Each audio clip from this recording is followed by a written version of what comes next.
భారత ప్రభుత్వం ఆర్థిక సేవల శాఖ ఉత్తర్వుల ప్రకారం ఏపీ జీవీబీ కార్యకలాపాలు ఆంధ్రప్రదేశ్ తెలంగాణ రాష్ట్రాల మధ్య జనవరి 1, 2025 నుంచి విభజించనున్నారు. తెలంగాణ రాష్ట్రం ఏపీ జీవీబీకి చెందిన 493 శాఖలు హైదరాబాద్లోని ప్రధాన కార్యాలయంతో ఉన్న టీజీబీలో విలీనమవుతాయి.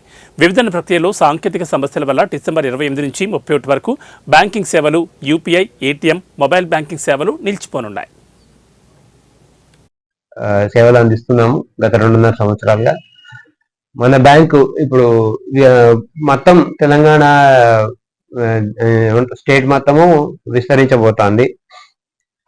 ముందు మనకు తెలంగాణ గ్రామీణ బ్యాంకు, ఆంధ్రప్రదేశ్ గ్రామీణ వికాస్ బ్యాంక్ అని చెప్పేసి 2 బ్యాంకులు ఉన్నాయి. 2006 నుంచి సేవలు అందిస్తున్నాయి.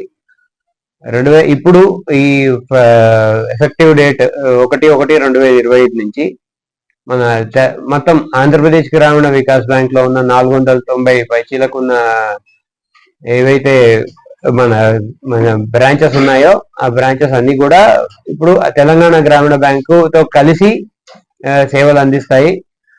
మొత్తం అంతా రాష్ట్రం అంతటా ఒకటే బ్యాంకుగా, ఒకటే గ్రామీణ బ్యాంకుగా వ్యవహరించబోతోంది.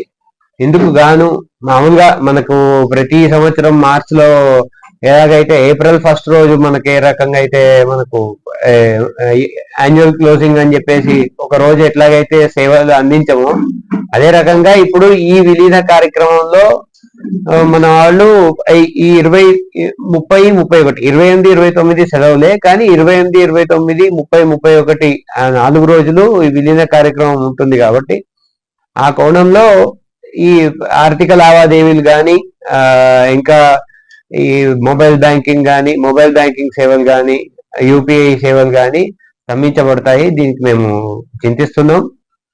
ఇది కేవలం 4 రోజుల వ్యవధి మాత్రమే.